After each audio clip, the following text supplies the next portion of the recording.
Bismillahirrahmanirrahim. Assalamualaikum warahmatullahi wabarakatuh. Innal hamdalillah nahmaduhu wa nasta'inuhu wa nastaghfiruh. Wa na'udzu billahi min shururi anfusina wa min sayyiati a'malina. May yahdihillahu fala mudhillalah wa may yudlil fala hadiyalah. Nashhadu an la ilaha illallah wahdahu la syarikalah wa nashhadu anna Muhammadan abduhu wa rasuluh. Allahumma salli ala Sayyidina Muhammad wa ala alihi wa sahbihi wa man wala. Usikum wa nafsi bitaqwallah faqad fazal muttaqun wa ba'd. Ikhwan fillah rahimakumullah, alhamdulillah pada kesempatan malam ini kita berjumpa lagi likulli yaumis sulasa, hari Selasa malam kita berjumpa di Masjid Maghfur, Masjid Fathur Rahman di Ampel Maghfur, Jalan Kiai Haji Mas Mansur, Surabaya. Nah, Kampung Arab. Alhamdulillah sampai hari ini kita panjatkan syukur kehadirat Allah Subhanahu wa taala. Dua nikmat besarnya diberikan oleh Allah kepada kita, padahal sekarang ini kita tahu betul ini zaman fitnah. Zaman di mana terjadi satu malapetaka besar buat semua manusia. Malapetaka apa itu? Terkikisnya iman dan Islam pada kebanyakan manusia, termasuk pada kebanyakan kaum muslimin. Kenapa terkikis? Karena ada proses pengerusakan iman, proses kafirisasi, proses batilisasi, ya. Nah, terjadi hari ini. Karena itulah disebut sebagai zaman fitnah. Karena ada proses tersebut, dan proses tersebut bertolak belakang dengan proses yang dilakukan oleh Allah dengan mengutus Rasulnya dan menurunkan Al-Quran. Maka akhirnya proses tersebut melahirkan banyak bencana, ya. Karena bertolak belakang. Allah Subhanahu wa taala berfirman di dalam surat Al-Baqarah 256 atau 257. Allahu waliyul ladina amanu yukhrijuhum minadh dhulumati ilan nur wal ladina kafaru awliya'uhumut taghut yukhrijunahum minan nuri iladh dhulumat ulaika ashabun nar hum fiha khalidun. Menurut banyak ulama, ayat ini menjelaskan bahwa di dunia ini sebenarnya hanya ada dua kekuatan. Kekuatan yang tidak bisa ketemu, saling bertempur, baik pertempuran itu dengan cara militer maupun pertempuran non militer, ya, secara ideologis atau psyword atau apapun namanya. Kelompok yang pertama namanya ahlul haq. Cirinya apa? Orang-orang mukmin, anggotanya, pemimpinnya Allah. Tugas utamanya al-islah, membawa manusia pada kerusakan kepada kebaikan, kepada kegelapan kepada cahaya. Tempat mereka akhir kehidupannya fil jannah. Kelompok yang kedua namanya ahlul batil, kebatilan. Anggotanya namanya orang kafir. Orang munafik juga masuk kafir, ya. Munafik lebih jelek dari kafir. Lesannya mengatakan Islam, tapi hatinya, akalnya, sikapnya, eksistensinya adalah kekafiran. Pemimpinnya siapa? Taghut. Taghut itu syaitan dan para pengikut syaitan. Tugas utamanya apa? Al-ifsad, mengadakan kerusakan, mengeluarkan manusia daripada kebaikan kepada kerusakan, mengeluarkan manusia daripada cahaya Allah kepada kegelapan. Tempat kehidupan mereka finnar. Tidak bisa ketemu ini. Maka ikhwan fillah rahimakumullah, ya. Inilah hakikat daripada kehidupan. Hari ini zaman fitnah. Maknanya apa? Al-batil berada pada kekuasaan. Sarana-sarana kehidupan di muka bumi ini dimiliki oleh mereka. Potensi-potensi besar untuk maju ada di tangan mereka. Sementara ahlil haq yang anggotanya orang mukmin berada dalam keadaan yang lemah, ya, dan selalu program utama al-batil merusak, menghancurkan dan membunuh orang-orang ahlul haq. Berarti zaman fitnah itu apa? Salah satu definisinya adalah kebatilan berkuasa dan menggunakan kekuasaannya untuk melawan ahlul haq, al-haq. Zaman siapa? Zaman kita. Bahkan sebagian ulama mengatakan ini di puncaknya, karena mendekati hari kiamat, mendekati puncaknya akan datang Dajjal.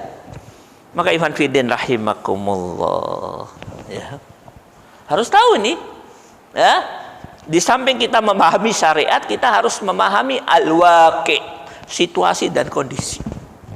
Kalau orang nggak tahu al-waqi', sulit, ya, akan melahirkan banyak masalah. Nah, dan karena kebatilan ini berkuasa di zaman fitnah, maka akhirnya Allah Subhanahu wa taala mendatangkan banyak bencana. Bencana di mana-mana.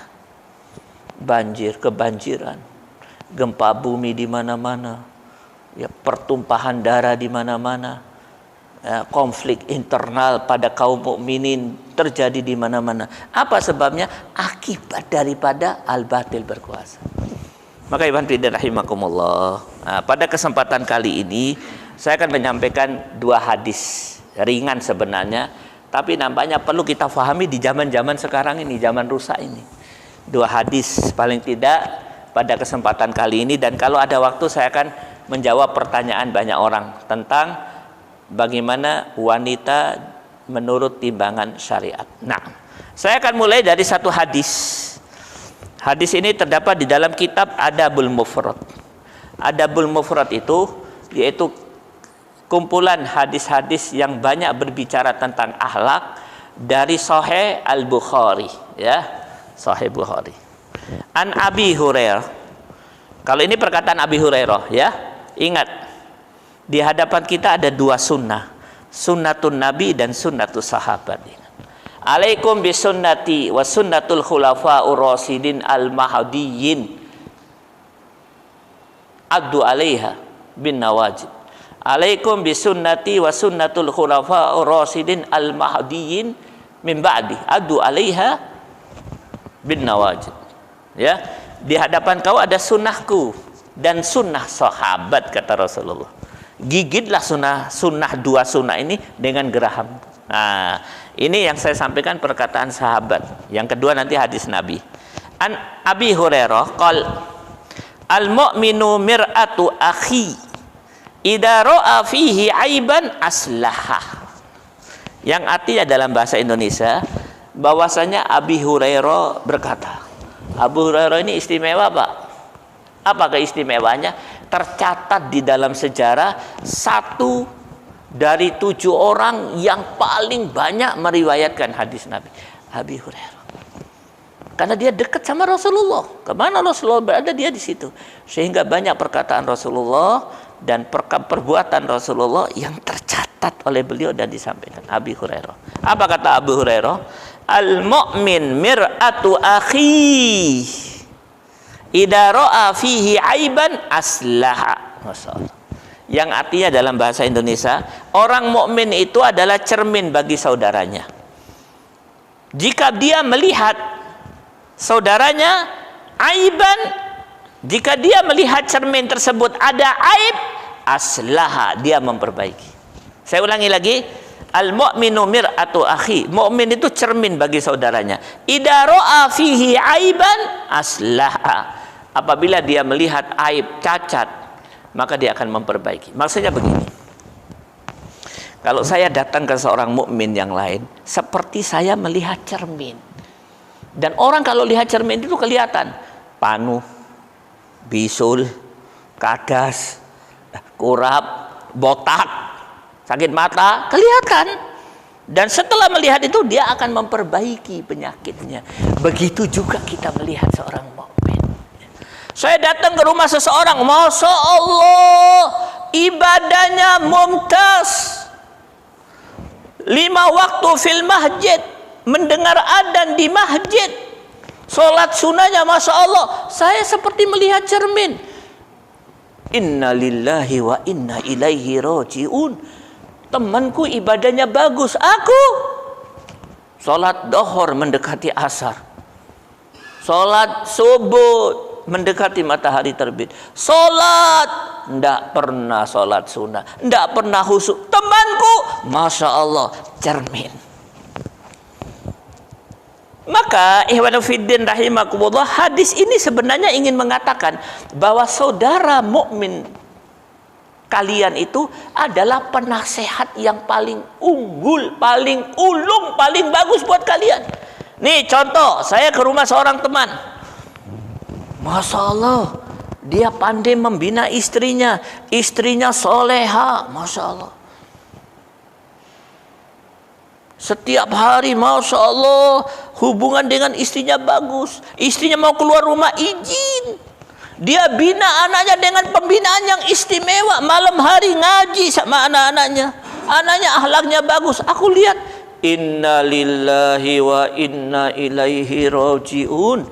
Setelah aku berkunjung ke rumah temanku ini, aku baru tahu, aku dalam hal membina istri nol, dalam hal pendidikan anak nol, musibah kabir.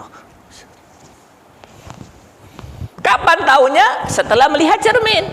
Kapan melihat cermin? Pada saat berkunjung ke rumah kawan. Ini bukan sebaliknya. Masya Allah, musibah.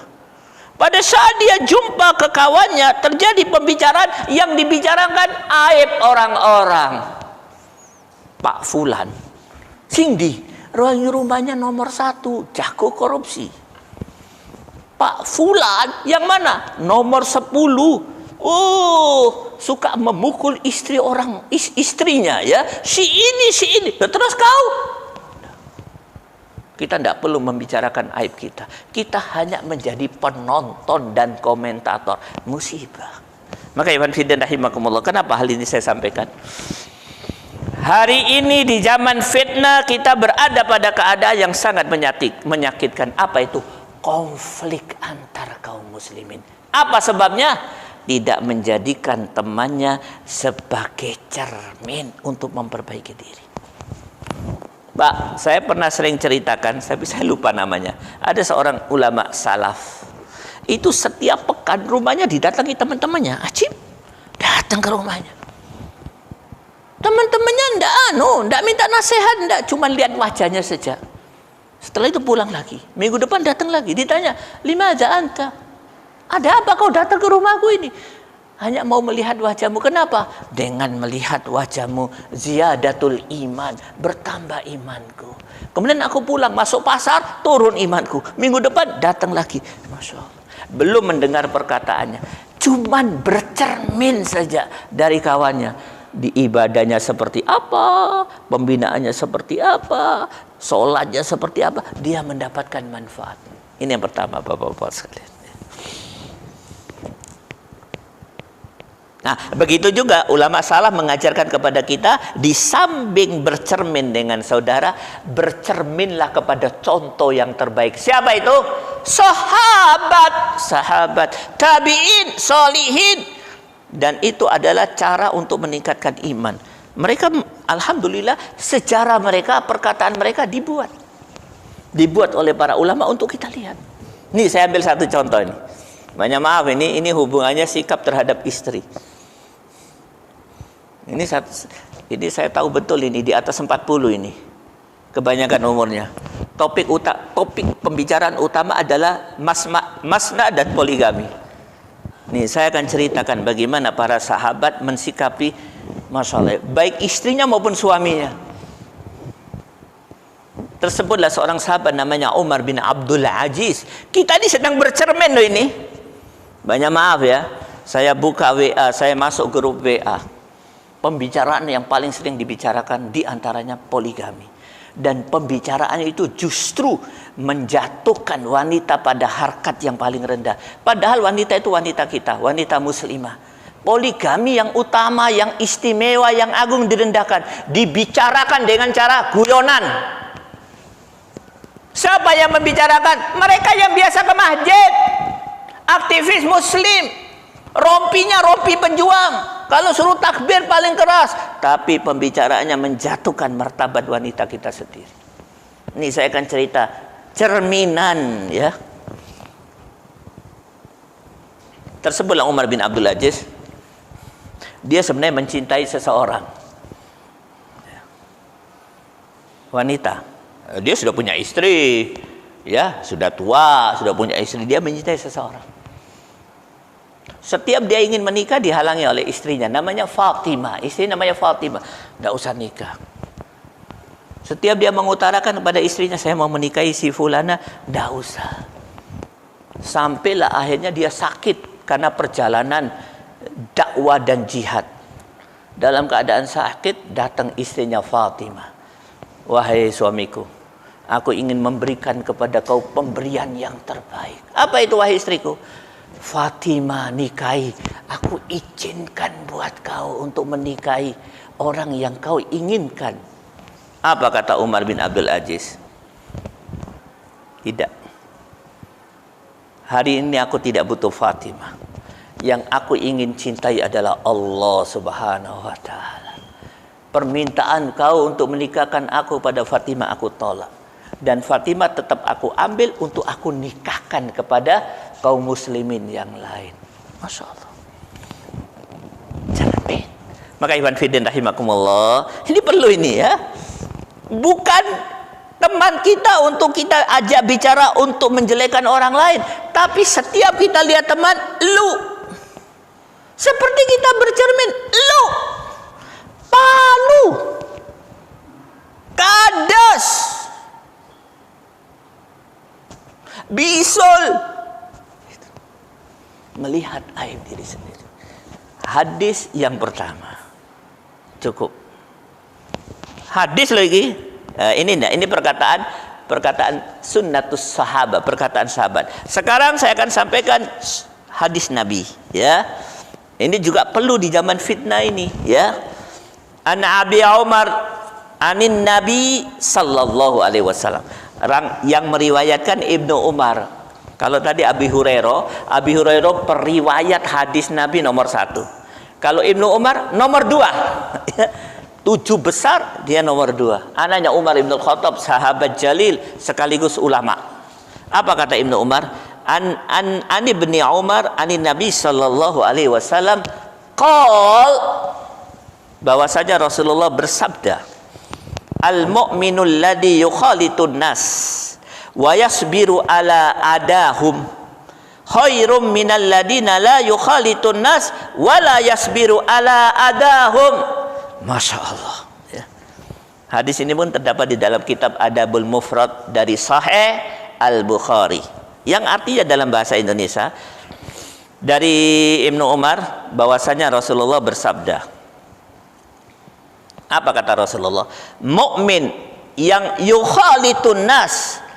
Yukhalitun nas itu bergaul dengan masyarakat, kumpul dengan masyarakat, dan dia sabar terhadap gangguan masyarakat kepadanya, lebih baik daripada mukmin yang tidak bergaul dengan masyarakat dan tidak bersabar terhadap gangguan masyarakat padanya. Maksudnya apa? Ini zaman fitnah. Apa tandanya? Masyarakat rusak. Maka sebagian kaum muslimin ada yang mempunyai sikap. Apa sikapnya? Uzlah.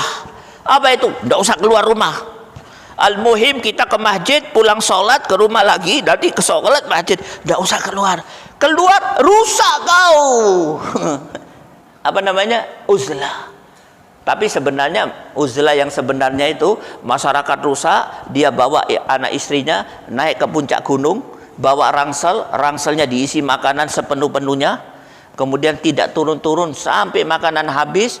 Kalau makanan habis, dia makan akar-akar, tidak turun-turun sampai kematian datang. Kenapa? Sekali turun rusak. Itu namanya uzlah. Nah, dalam keadaan seperti sekarang ini, apa yang paling bagus? Rasulullah berkata, yang paling bagus kau jangan uzlah. Masuk ke masyarakat. Yukhalid, bergaul dengan mereka. Untuk apa? Melakukan amal ma'ruf nahi munkar. Kau diganggu, sabar. Itu jauh lebih baik daripada orang yang meninggalkan tanggung jawab amal ma'ruf nahi munkar. Kenapa? Masih ada orang yang mau mendengar dakwamu. Karena zaman fitnah ini belum sampai kepada puncak fitnah. Masih ada orang bagus. Masih ada orang-orang yang mau mendengar. Maka kau harus tampil. Kalau tidak, maka yang didengar oleh dia perkataan yang jelek, yang diikuti ulama su, yang dijadikan pemimpin yang membawa ke neraka. Maka kau harus tampil. Yukhalid ma'hum, yukhaliduhum. Ini maksudnya. Makanya ada seorang ulama mengatakan yang paling bagus al-ikhtilat ma'at tamyiz. Ini yang paling bagus. Pada saat seorang bertanya, mana yang bagus ini? Aku uzlah naik gunung, pokoknya bawa anak sampai mati di atas. Atau saya mendakwai masyarakat, kata dia al-ikhtilat ma'at tamyiz. Saya lupa yang mengatakannya. Ada yang mengatakan Ali bin Abi Thalib masa lalu, ada juga ulama mutaakhirin Hasan Al-Banna.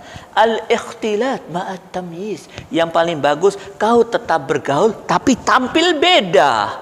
Apa tanda tampil bedanya? Tetap berpegang kepada al-haq. Ini penting di zaman fitnah.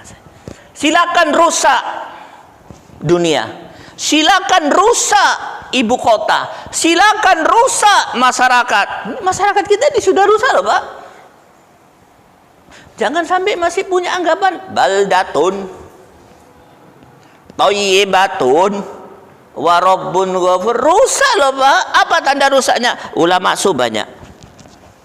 Apa tanda rusaknya? Kemaksiatan sudah terang-terangan. Rusak loh ini. Apa tanda rusaknya? Kelompok yang paling jelek dan paling hina menurut Allah dan Rasulnya sekarang sudah berada di atas mimbar berdakwah, yang mendengar dakwanya kiai, ustadz. Siapa kelompok yang paling rusak ini? Bencong. Pernah lihat?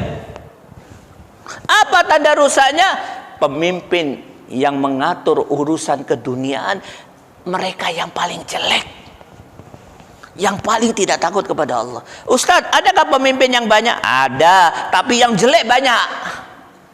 Yang paling gak takut kepada Allah, yang paling doyan nyolong. Yang gak nyolong ada, tapi jumlahnya bisa dihitung sedikit. Nah, tanda kerusakan. Apa tanda kerusakan? Ini paling utama. Anak kita dijauhkan dari Allah dan Rasulnya, dijauhkan dari Al-Quran. Apa tandanya? Madrasah tidak boleh ngajar Islam, kecuali sedikit. Ajib. Lulusan madrasah bukan disuruh belajar bahasa Arab. Bahasa Arab sedikit, tapi yang utama bahasa apa? Mandarin. Supaya bisa kerja di Batam, di pabrik. Rusak. Saya ini punya pondok pesantren, Pak. Banyak ibu-ibu, bapak-bapak telepon bahkan datang mau masukkan anaknya. Padahal belum memenuhi syarat, masih kelas 5, kelas 6. Kenapa masukkan? Apa kata dia? Ada setan besar, Ustadz, yang menggoda, mengganggu anak kami dan kami. Apa itu? Setan itu namanya daring, gitu. Tahu daring, Pak? Belajar jarak jauh. Akhirnya anaknya rusak dengan HP-nya. Ini kenyataan. Kita ini sampai nolak-nolak orang loh. Rusak.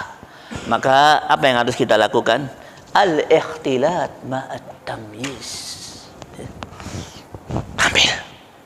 Jangan kau sembunyi.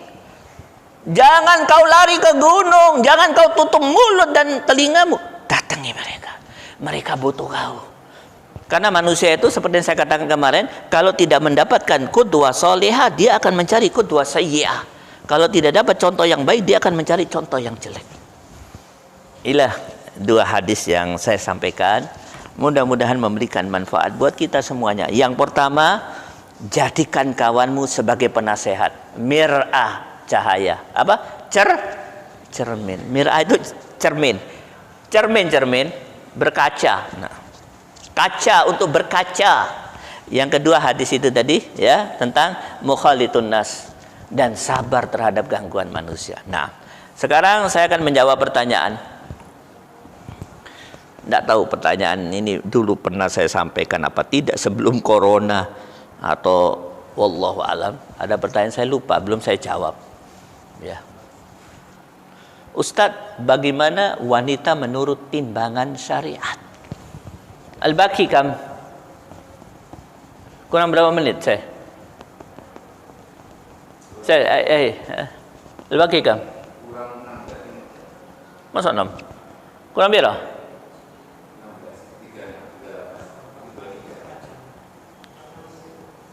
Kurang 6 menit? 26. Oke, nah. Masih banyak. Walhasil kita ngaji sampai subuh. Dua hal itu bisa difahami. Sekarang ada yang bertanya, bagaimana wanita menurut timbangan syariat? Saya akan mulai dari hadis Nabi. Rasulullah bersabda, fahami penting ini, an-nisa'u syaqaiqur rijal. An-nisa'u syaqaiqur rijal. Yang artinya dalam bahasa Indonesia, wanita ini tulang punggung. Bukan tulang punggung. Stop. Wanita ini syaqaiq, saudara kembarnya pria. Wanita ini saudara kembarnya pria. Maksudnya apa? Kata ulama, maksudnya 3. Yang pertama, lelaki maupun perempuan itu di hadapan Allah sama hak dan kedudukannya, sama posisinya, semuanya makhluk Allah, dan mereka harus melakukan aktivitas tertentu supaya mendapat ridha Allah Subhanahu wa taala. Ini yang pertama. Tidak ada perbedaan, tidak ada, sama semuanya. Saya sering ceritakan, datang seorang wanita di hadapan Rasulullah. Wanita ini protes, ya Rasulullah, kami sama dengan pria, sama-sama mencari ridhomu, tapi kami selalu kalah dengan pria. Bagaimana kami bisa, kedudukan kami bisa sama dengan pria di hadapan Allah? Loh, maksud kau apa? Tanya Rasulullah. Maksud kami, ya Rasulullah, coba lihat, pria bisa ibadah di masjid, kami di rumah. Pria bisa membawa mayit sampai di kuburan, kami di rumah. Pria bisa berdakwah, kami di rumah. Bahkan pria bisa melakukan aktivitas yang sangat utama, jihad, bahkan syahid, kami di rumah. Macam mana ini kami bisa sama kedudukannya atau lebih baik daripada pria? Rasulullah diam. Kenapa wanita ini mengatakan hal ini? Karena dia punya akidah. Apa akidahnya? Surat 3 133. Allah Subhanahu wa taala berfirman, wasari'u ila maghfiratin min rabbikum wa jannatin arduhas samawati wal ard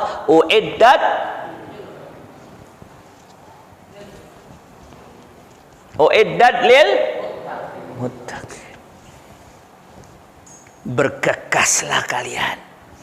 Bahasa Jawanya endang cepetan.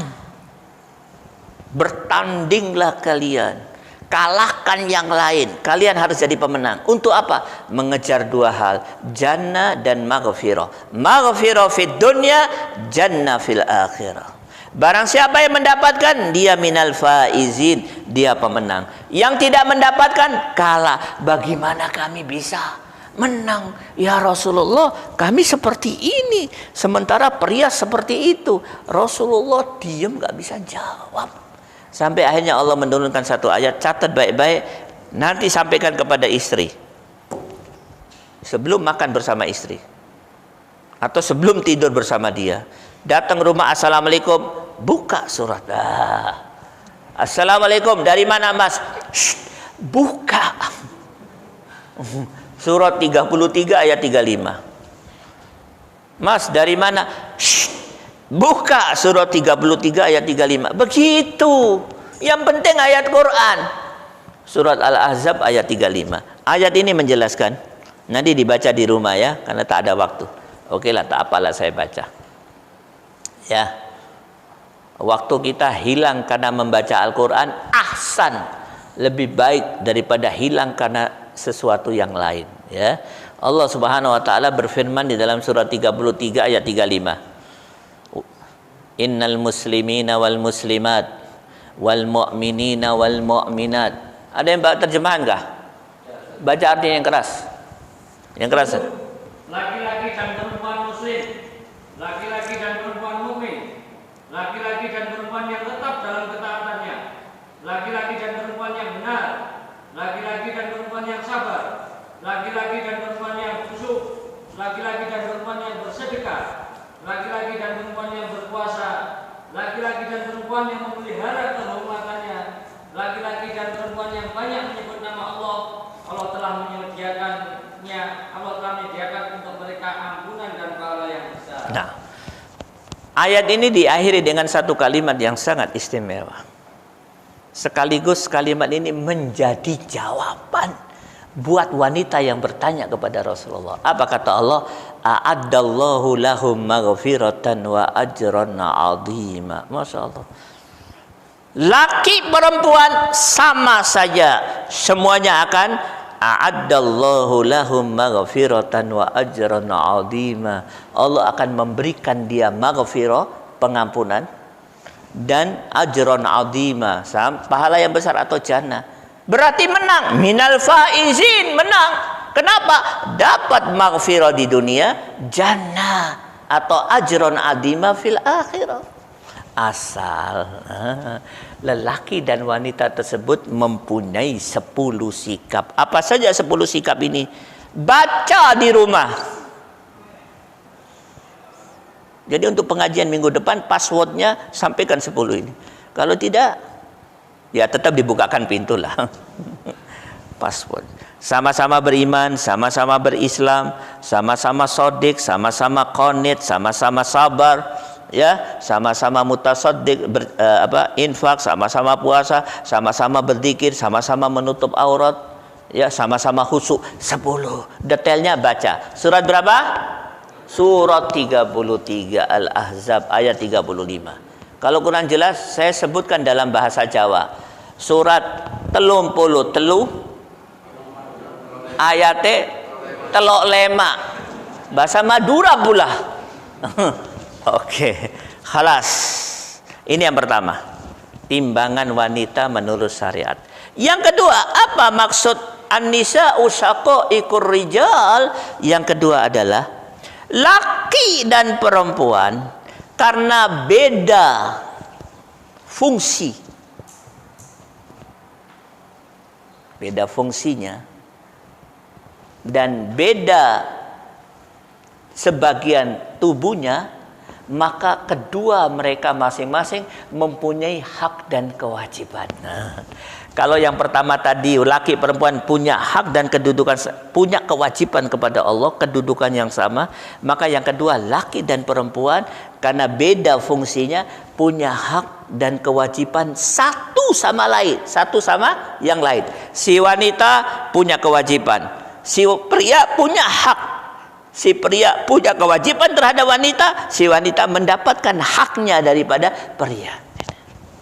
Ini yang dimaksud oleh Allah di dalam surat An-Nisa ayat 34. Ar-rijalu qawwamuna 'alan nisa bima faddalallahu ba'dahum 'ala ba'd wa bima anfaqu min amwalihim fas-solihat qanitatun hafidatun lil ghaib bima hafidallahu ila akhir. Fas-solihat qanitatun hafidatun lil ghaib bima hafidallahu. Baca artinya ya. Laki-laki itu pelindung bagi perempuan, karena Allah telah memberikan sebagian mereka atas sebagian yang lain, dan karena mereka telah memberikan nafkah dari hartanya, maka perempuan-perempuan yang soleh adalah mereka yang taat kepada Allah dan menjaga diri ketika suaminya tidak ada, karena Allah telah menjaga mereka. Khalas Khalas separuh saja. Kewajiban tajwid itu topiknya agak lebih mendetail lagi. Ayat ini menjelaskan tentang wanita dan pria, hak dan kewajiban. Apa kewajiban pria? Ingat, qawamun. Hati-hati loh Pak. Apa itu qawamun? Pendidik, takut kepada Allah, soleh, pemimpin, decision maker, mengarahkan keluarganya ke jannah, bukan ke neraka. Tugas apa? Pria. Tugas wanita apa? Takut kepada Allah, qanitat, taat kepada suami selama suami membawa ke jalan yang lurus. Bolehkah pria wanita menjadi pemimpin? Tidak boleh, wakil.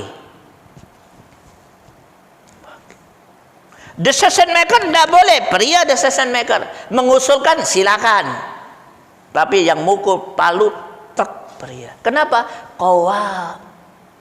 Sumber salah satu sebab utama kerusakan rumah tangga, kedudukan pria dikudeta oleh wanita. Akhirnya muncul pria bukan qawamun, tapi khaifin. Pria-pria takut istri. Rusak rumah tangga. Banyak maaf, ini zaman fitnah. Keretakan rumah tangga terjadi di mana-mana. Ketidakharmonisan terjadi di mana-mana.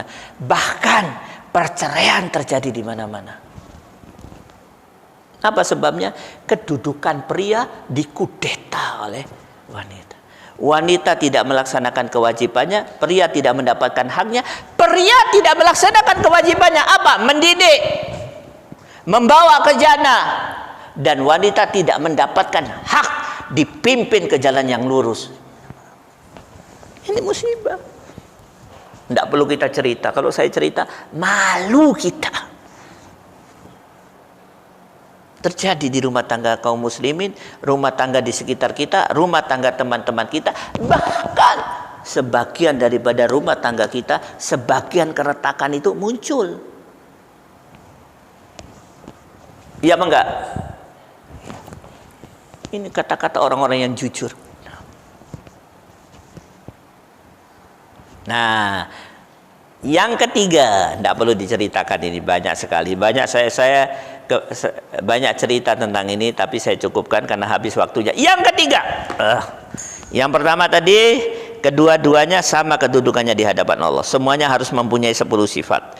Harus menjadi juara untuk mendapatkan maghfirah dan jannah. Yang kedua tadi, saqaiqur rijal, an-nisa saqaiqur rijal. Yang kedua adalah keduanya punya hak dan kewajiban dan harus saling memenuhi. Yang ketiga, ini penting Pak, laki dan perempuan menurut fitrahnya, dua kekuatan yang selalu berusaha, dua benda yang selalu berusaha untuk mendekatkan diri satu sama lain. Dari kalau ketemu seret mau dekat, kalah besi berani. Oleh karena itu syariat mengatur secara ketat, supaya mereka tidak bisa mendekat. Kalau toh mendekat, diatur oleh syariat ketat. Ini syariat. Kalau tidak, kalah besi berani. Dan hari ini di puncak kerusakan, wanita dengan pria tanpa diatur oleh syariat bersatu, menyatu melanggar syariat, maka terjadilah kerusakan di mana-mana. Anak SMP kelas 2 di kepalanya sudah terbiasa dengan zina, baik laki maupun perempuan, kecuali sedikit mereka yang masih dijaga oleh Allah Subhanahu wa taala. Kenapa? Ya sarana di sekolahnya mendekatkan mereka, di rumah mendekatkannya, orang tuanya tidak mengatur. Akhirnya terjadi kerusakan di mana-mana. Puncak kerusakan, di antara kerusakan, perzina merajalela, merata-rata kata orang Malaysia. Diatur oleh syariat. Bagaimana cara syariat mengatur? 3 cara. Simple saja 3. Yang pertama, pria harus menundukkan pandangan. Mutlak. Kalau tidak boleh, haram. Tidak menundukkan pandangan. Menundukkan pandangan. Baca saya. 24 ayat 30. Kata Allah, azka lahum, ya. Surah 24 ayat 30. Bisur'a. Katakanlah kepada laki-laki yang beriman agar mereka menjaga pandangannya dan memelihara kemauannya. Yang demikian itu lebih suci bagi mereka. Sungguh Allah Maha mengetahui apa yang mereka perbuat. Surah 24 ya. Ayat 30. Ya.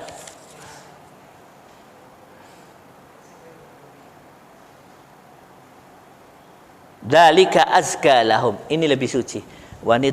Pria harus menundukkan pandangan. Yang pertama. Yang kedua, wanita apa yang harus dilakukan? Menundukkan pandangan dan menutup aurat. Wajib, mutlak. Tidak boleh dilanggar, tidak boleh. Tetapi masyarakat di tempat saya tutup aurat, tidak usah diikuti.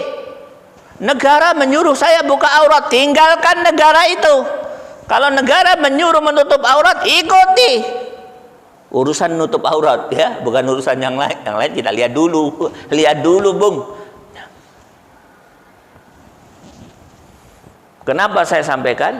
Ini urusan di antara fitnah besar ditelanjangi para wanita.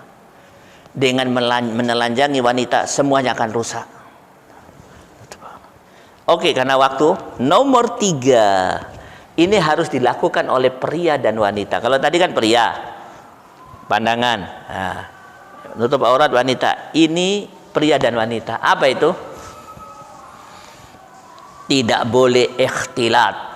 Karena waktu sudah habis, insya Allah tentang ikhtilat, yaitu bersatu padu, bersendiri, berkumpul, berduaan. Kita akan bahas insya Allah pada kajian-kajian yang akan datang. Ya, mungkin itu saja. Karena kebetulan di Ampil Makmur ini hanya sampai Isya. Kalau di masjid lain biasanya ditambah 20 menit atau 15 menit. Kita lanjutkan di kajian yang akan datang. Mungkin itu saja yang bisa saya sampaikan. Dan alhamdulillah, di samping saya sudah jelaskan 2 hadis tadi, saya sudah menjawab pertanyaan sebagian daripada jamaah. Wabillahi taufik wal hidayah. Wassalamualaikum warahmatullahi wabarakatuh.